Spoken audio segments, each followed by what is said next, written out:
നമസ്കാരം, ഞാൻ ഡോക്ടർ അനിൽ. പുതിയൊരു വീഡിയോയിലേക്ക് നിങ്ങൾക്ക് ഏവർക്കും സ്വാഗതം. കേരള സർക്കാരിന് കീഴിൽ സ്ഥിരം ജോലി ആഗ്രഹിക്കുന്നവർക്ക് വേണ്ടിയുള്ള ഇൻഫർമേഷൻ തന്നെയാണ് ഒരിക്കൽ കൂടി. കേരള പോലീസ് ബാൻഡ് യൂണിറ്റിലെ പോലീസ് കോൺസ്റ്റബിൾ, ബാൻഡ് ബഗ്ലർ, ഡ്രമ്മർ എന്നീ പോസ്റ്റുകളിലേക്ക് ഇപ്പോൾ അപേക്ഷ ക്ഷണിച്ചിട്ടുണ്ട്. +2 പാസ്സായ, ഒരു വർഷം ഈ ഫീൽഡിൽ എക്സ്പീരിയൻസ് ഉള്ളവർക്കിലേക്ക് അപേക്ഷിക്കാൻ കഴിയും. 108 വേക്കൻസികൾ സംസ്ഥാന അടിസ്ഥാനത്തിലുണ്ട്. താല്പര്യമുള്ള അവസരം പരമാവധി വിനിയോഗപ്പെടുത്തുക. ഇതിന്റെ വിശദാംശങ്ങളാണ് ഈ വീഡിയോയിൽ ഷെയർ ചെയ്യുന്നത്. അപ്പോൾ ഈ കാര്യങ്ങളൊക്കെ നിങ്ങൾ പൂർണ്ണമായിട്ടും മനസ്സിലാക്കാനായി വീഡിയോ മുഴുവനായിട്ട് കാണുക. അതുപോലെ നിങ്ങളുടെ കൂട്ടുകാർക്ക് ഷെയർ ചെയ്ത് കൊടുക്കാനും മറക്കരുത്. ഇതിന്റെ വിശദാംശങ്ങൾ നമുക്ക് പരിശോധിച്ച് നോക്കാം. 2025 ഒക്ടോബർ 30 കേരള ഗസറ്റിലാണ് നോട്ടിഫിക്കേഷൻ പുറപ്പെടുവിച്ചിരിക്കുന്നത്. കേരള പബ്ലിക് സർവീസ് കമ്മീഷനാണ് നോട്ടിഫിക്കേഷൻ പുറപ്പെടുവിച്ചിരിക്കുന്നത്. ഒരു കാര്യം പ്രത്യേകം നമ്മൾ ശ്രദ്ധിക്കണം. കേരള പബ്ലിക് സർവീസ് കമ്മീഷൻ ആദ്യമായിട്ടാണ് നിങ്ങൾ അപേക്ഷിക്കുന്ന ഒരു 1 ടൈം രജിസ്ട്രേഷൻ പൂർത്തിയാക്കേണ്ടതായിട്ടുണ്ട്. അങ്ങനെ ചെയ്ത ശേഷം മാത്രമേ നിങ്ങൾക്ക് അപേക്ഷിക്കാൻ പറ്റുള്ളൂ. ഇത് ഒരിക്കൽ മാത്രം ചെയ്താൽ മതിയാകും. അതിനായിട്ട് നിങ്ങൾ www.kerala.psc.gov.in എന്ന സൈറ്റിൽ പോയിട്ട് നമ്മുടെ ബേസിക് ഡീറ്റെയിൽസ് ഒക്കെ കൂടെ നമുക്കൊരു പ്രൊഫൈൽ ക്രിയേറ്റ് ചെയ്യാൻ പറ്റും. അപ്പൊ അങ്ങനെ ക്രിയേറ്റ് ചെയ്യുന്ന പ്രൊഫൈൽ ഉപയോഗിച്ച് പിന്നീട് എത്ര പോസ്റ്റ് വേണമെങ്കിലും അപ്ലൈ ചെയ്യാനായിട്ട് പറ്റും എന്ന കാര്യം കൂടി ഓർത്തിരിക്കുക. ഇതിന്റെ ഡീറ്റെയിൽസ് പിന്നെ നോക്കാം. അപ്പൊ ഈ വേക്കൻസികളുടെ ഇതിന്റെ കാറ്റഗറി നമ്പർ 419/2025 എന്നുള്ളതാണ്. പോലീസ് ബാൻഡ് യൂണിറ്റിലേക്കാണ് ഈ വേക്കൻസി. പോസ്റ്റിന്റെ പേര് പോലീസ് കോൺസ്റ്റബിൾ തന്നെയാണ്. ശമ്പള സ്കെയിൽ 31,100 മുതൽ 66,800 എന്ന സ്കെയിലാണ് ശമ്പളം ലഭിക്കുക. നിലവില് 108 വേക്കൻസികളുള്ളത്. അത് ചിലപ്പം വരിക ചെയ്യാവുന്ന കാര്യം മനസ്സിലാക്കുക. നേരിട്ടുള്ള നിയമനമായിരിക്കും. പ്രായം പറഞ്ഞിട്ടുള്ള 18 വയസ്സിനും 26 വയസ്സിനും ഇടയിലുള്ള ജനറൽ കാൻഡിഡേറ്റ്സിന് ഇതിലേക്ക് അപേക്ഷിക്കാൻ കഴിയുക. SC/SC കാരാണെന്നുണ്ടെങ്കിൽ അവർക്ക് 5 വർഷം കൂടി, അതായത് 31 വയസ്സിലുള്ളവർക്ക് അപേക്ഷിക്കാൻ കഴിയും. OBC കാരാണ് 29 വയസ്സിലുള്ളവർക്കും അപേക്ഷിക്കാൻ കഴിയും.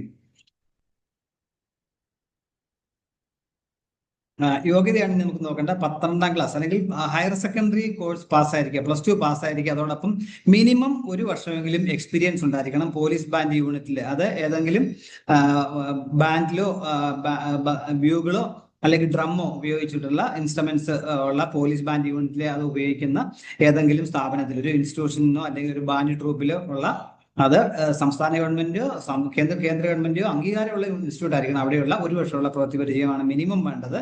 ഒന്നിലധികം ഉണ്ടെങ്കിൽ അത് നല്ലത് വിചാരിക്കുക. മിനിമം 1 വർഷമെങ്കിലും എക്സ്പീരിയൻസ് ഉണ്ടായിരിക്കണം.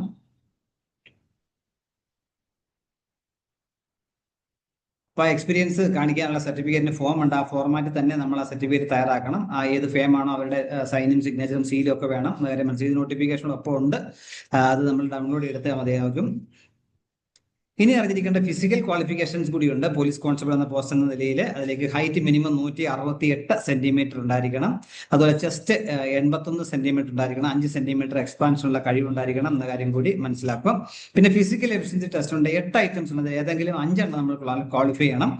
100 മീറ്റർ ഓട്ടം 14 സെക്കൻഡ് ഫിനിഷ് ചെയ്യുക. ഹൈ ജമ്പ് 132.2 സെന്റിമീറ്റർ ചാടുക. ലോങ് ജമ്പ് ആണെങ്കിൽ 457.2 സെന്റിമീറ്റർ ചാടുക. അതുപോലെ ഷോർട്ട് പുട്ട് 7.26 കിലോഗ്രാമുള്ള ഷോർട്ട് പുട്ട്, 609.6 സെന്റിമീറ്റർ എറിയുക. അതുപോലെ cricket ball 696 centimetre എറിയുക.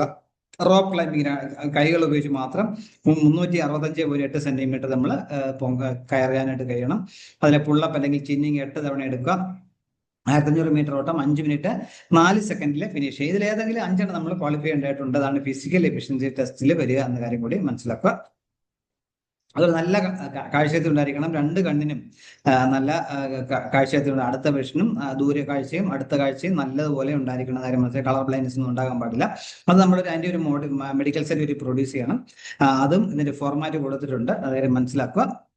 Assistant surgeon അല്ലെങ്കിൽ ജൂനിയർ കൺസൾട്ടന്റ് കുറയാത്ത യോഗ്യതയുള്ള ഒരാളുടെ നിന്നായിരിക്കണം നമ്മൾ ആ സർട്ടിഫിക്കറ്റ് ഹാജരാക്കേണ്ടത്. അതേ ഫോർമാറ്റിൽ തന്നെ അത് സൈൻ ചെയ്ത ഡോക്ടറെ സൈനും സീലും എല്ലാം വേണം എന്ന കാര്യം കൂടി ഈ ഫോർമാറ്റ് നമുക്ക് നോട്ടിഫിക്കേഷനോടൊപ്പം ഉണ്ട്. ഇനി ശ്രദ്ധിക്കേണ്ട കാര്യങ്ങൾ, പ്രൊബേഷൻ തിരഞ്ഞെടുക്കപ്പെടുന്നവർ 2 വർഷത്തേക്ക് പ്രൊബേഷൻ ആയിരിക്കും എന്ന കാര്യം മനസ്സിലാക്കുക. ട്രെയിനിങ് തിരഞ്ഞെടുക്കപ്പെടുന്നവർക്ക് 9 മാസം പോലീസ് ട്രെയിനിങ് കോളേജിലോ അല്ലെങ്കിൽ കേരള പോലീസ് അക്കാഡമിയിലോ ട്രെയിനിങ് ലഭിക്കുന്നതായിരിക്കും. അതിന് ശേഷം മാത്രമേ നിയമനം പൂർണ്ണമാവുകയുള്ളൂ എന്ന കാര്യം ഓർത്തിരിക്കുക. അതേപോലെ നമ്മളൊരു ബോണ്ട് കൂടി എക്സിക്യൂട്ട് ചെയ്യേണ്ടതായിട്ടുണ്ട്. ട്രെയിനിങ്ങിന് ശേഷം കേരള പോലീസ് സർവീസിൽ സെർവ് ചെയ്യുക എന്നുള്ള ഒരു ബോണ്ട് കൊടുക്കേണ്ടതായിട്ടുണ്ട്.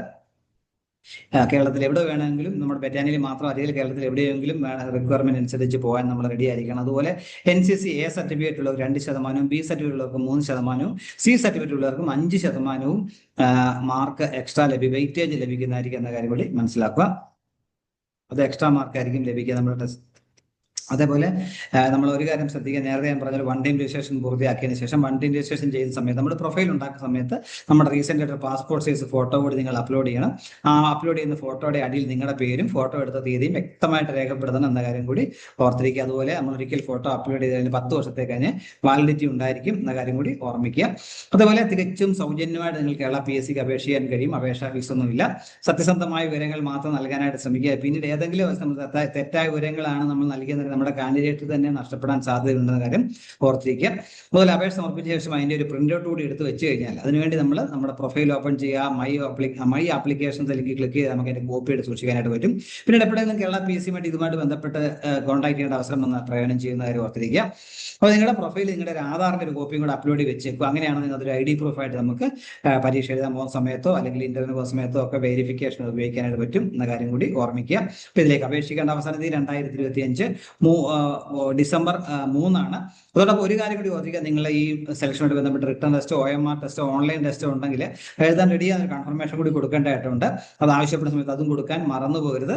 ഇത്രയും കാര്യങ്ങളാണ് ഈ വീഡിയോയിൽ ഷെയർ ചെയ്യുക. ഇത്രയും നേരം വീഡിയോ പൂർണ്ണമായും കണ്ടെന്ന് രേഖപ്പെടുന്നതോടൊപ്പം ഇനി ഇതുപോലെ ഇൻഫർമേഷൻസ് ഒക്കെ നിങ്ങൾ ചാനൽ സബ്സ്ക്രൈബ് സപ്പോർട്ട് ചെയ്യണം, കൂട്ടുകാർക്ക് ഷെയർ കൊടുക്കണം, കമന്റ് ചെയ്യുക, ലൈക്ക് ചെയ്യുക. അതേപോലെ പ്രത്യേകം ശ്രദ്ധിക്കുക, www.keralapsc.gov.in സൈറ്റ് വഴി ഡിസംബർ 3 അപേക്ഷിക്കുക. Thank you.